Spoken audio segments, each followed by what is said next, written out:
Hello people, this is Mark from Kharischangeworks. Guys, hope that you are well. Before we get into today's little short story, I want to ask you just to do all the YouTube admin. The old thumbs up, please like the videos, that really helps. Share, comment, subscribe if you haven't done so already. Please tell all your friends and your family to subscribe and join the community. As you know, that this channel has got loads of good information that's about there. Myself and Lara, we work really hard on the channel. However, we want to see it grow. We want to see more subscribers. We want to reach a wider audience. It's really important. Let's have a look at today's little short story. It's quite an encouraging little one in terms of the butterfly and the oak tree. So let's have a read and see what it says. And it reads like this. Once there was a little creature resting on the branch of a mighty oak that was the father of the forest. The little creature was sitting there sighing, and from time to time crying a little bit, its tiny body almost buckling under some unseen weight. Finally, the great old oak could listen no longer. In a voice belonging to a giant, but that was also as gentle as a breeze, the mighty oak spoke out. "Oh, little creature, what is wrong with you?" The little creature was surprised to feel such concern coming from anyone, let alone the tree in which it was perched. But sensing the overwhelming kindness that came along with the question, it answered as best as it knew to do. The words came fairly spilling out of its mouth, as if a pent-up stream of water was waiting to be released. "Don't you see? That's just it. I'm not sure. Well, I don't know if it's entirely true."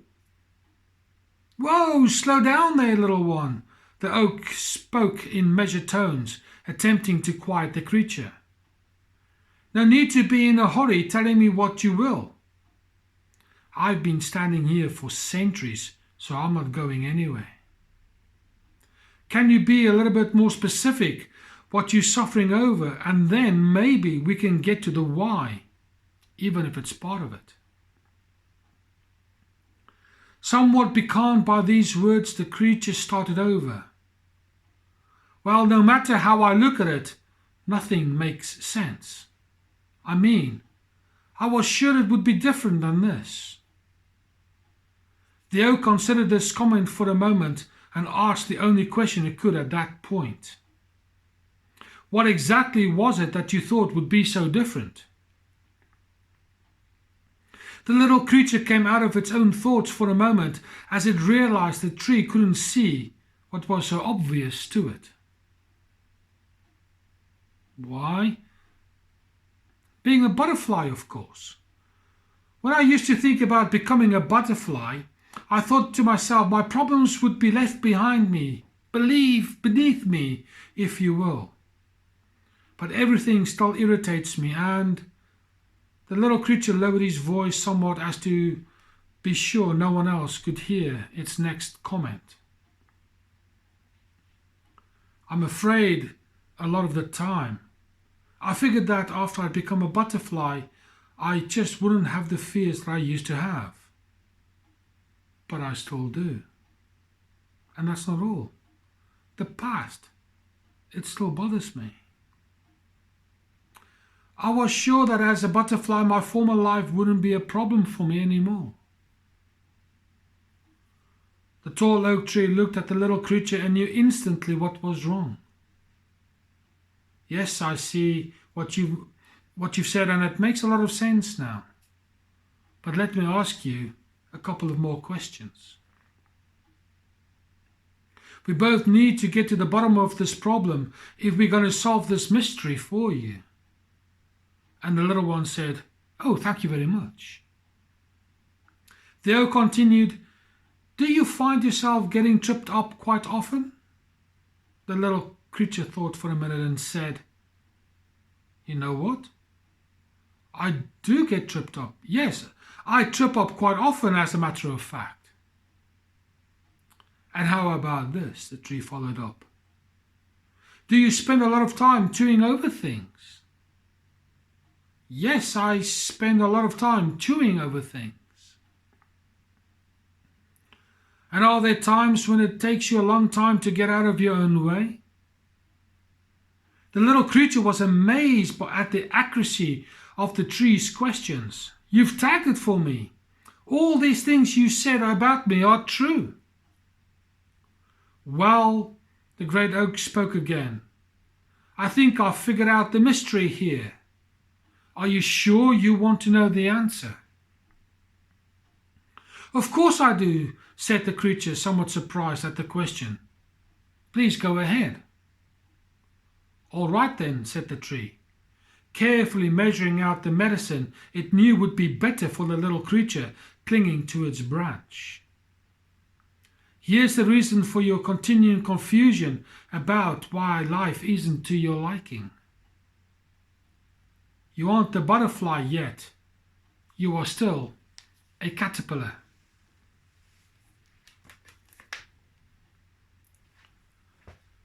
My friend, that's an interesting story about some certain truths. In the world today, there are so many people who think they are butterflies. They think they've arrived. They think they've reached their destiny. They think they're beautiful. They think they are free. And the reality of it is, my friend, they're still caterpillars, some of them. This little caterpillar thought it was the butterfly. Somehow it knew it had somewhere else to go. It had something else to do. Somehow deep within its DNA, it knew it wasn't going to stay this caterpillar forever. It was going to become something beautiful. The problem with this particular caterpillar is it was a little bit impatient. It only thought it was this beautiful butterfly. Dreams of freedom, dreams of beauty, dreams of floating and flying in the wind, decorating nature with its own little bit of beauty. And my friend, there are so many people who are really the caterpillar, who think that they are this beautiful, free person, but they're not. They're still bound by the past. They are still bound by guilt and riddled with a cancer of shame and regret, fear.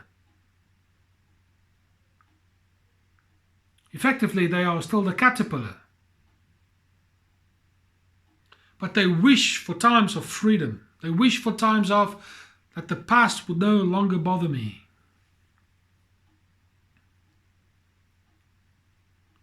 These people need to see people like myself or Lara, because we are trained hypnotherapists. Myself, I've more recently qualified as an eye movement therapist.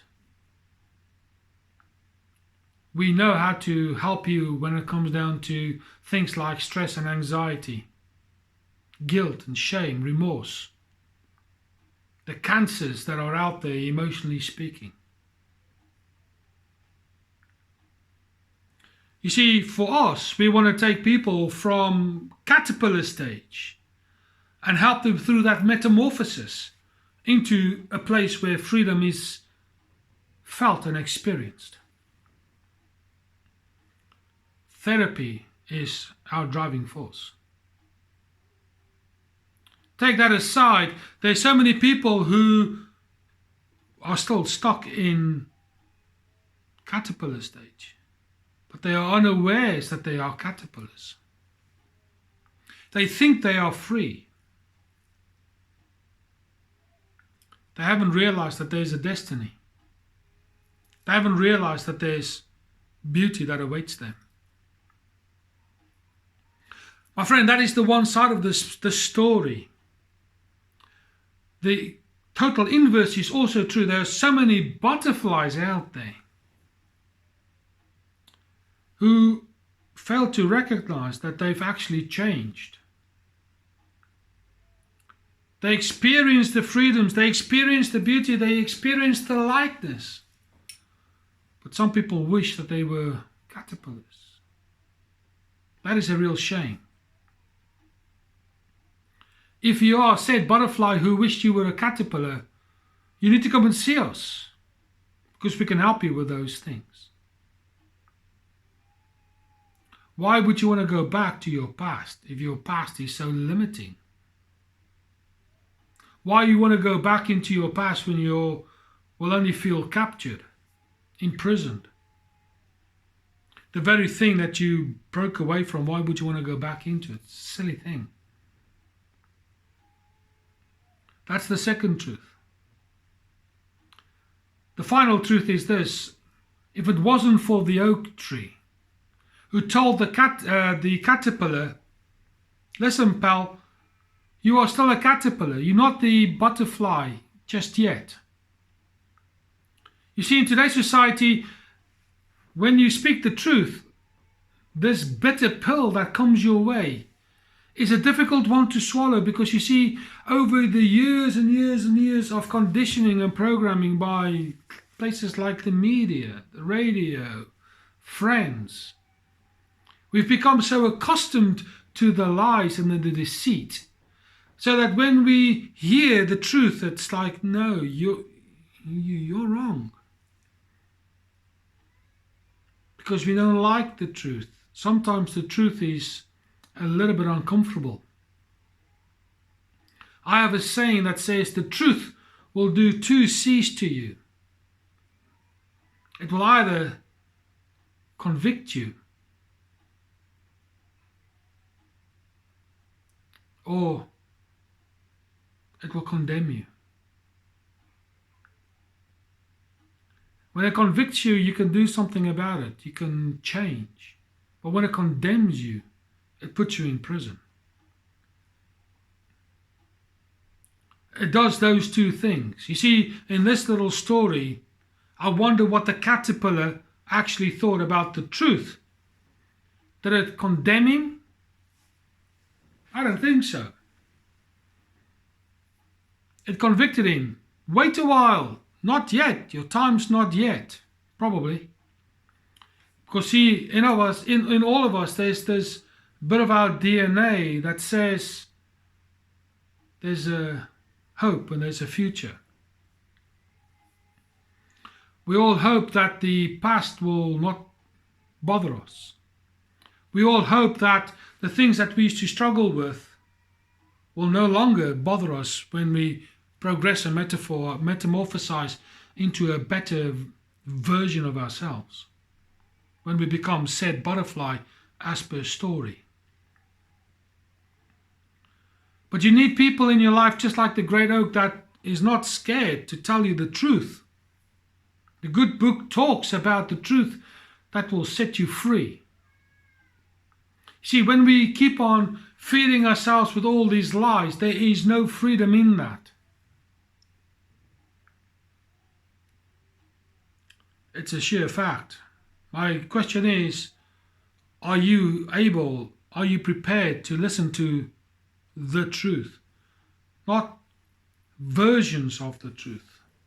There's truth that is twisted to make other people seem good and you not so. Or is it the truth that is where certain bits have been omitted and only certain facts are now added and the important bits are left away? Versions of truth. You see, my friend, when you draw the number 9 on the ground and one person stands this side of it and the other person stands that side of it and they both look at the number 9, one will see a 6, the other one will see a 9. It will work the same with the letter M. One will see an M, the other one will see a W. Who's correct in what they see? course, the answer is both. But we can argue all day who's right. So my friend, the truth is always both sides, not just one side. That's unbalanced. That's how a lot of authorities work. They only tell you snippets. Effectively, in my eyes, they tell lies. But this oak tree, he told the caterpillar the truth, the whole truth, and nothing but me truth, so help me God. Yes, I know that you are destined to become a butterfly, but at this point in time, my friend, you are a caterpillar. You need to hang in there. Your time is not yet. So what I'm going to ask you to do is find yourself a oak tree. Whether that be your best friend, your mom, your dad, your brother, your sister, your next door neighbor, for all intents and purposes. It doesn't matter, but find that one individual that will tell you the truth, that bitter pill that you need to hear sometimes. And after you've swallowed this big bitter pill, experience the freedoms that come as a result of it when you apply that truth to your life. It's a nice little story about how the truth will set you free. But it is accepting the truth that is the difficulty in today's society. See, I read a little line the other day that says, everybody wants the truth, but no one wants to be honest.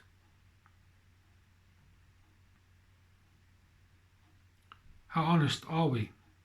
In today's society, I think the answer is not very, because of pre-mentioned conditioning and programming. Too many people are too scared to say what they honestly think, what they honestly feel, because it's uncomfortable. Not necessarily for the person, but sometimes for the hearer too. That's all I want to say at this particular point in time. Honesty is really, really important in today's society. That's a fact.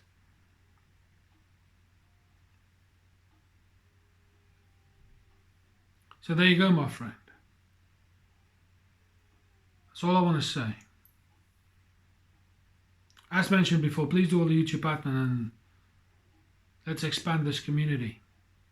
But for now, this is Mark from Kharischangeworks. I'll speak to you soon.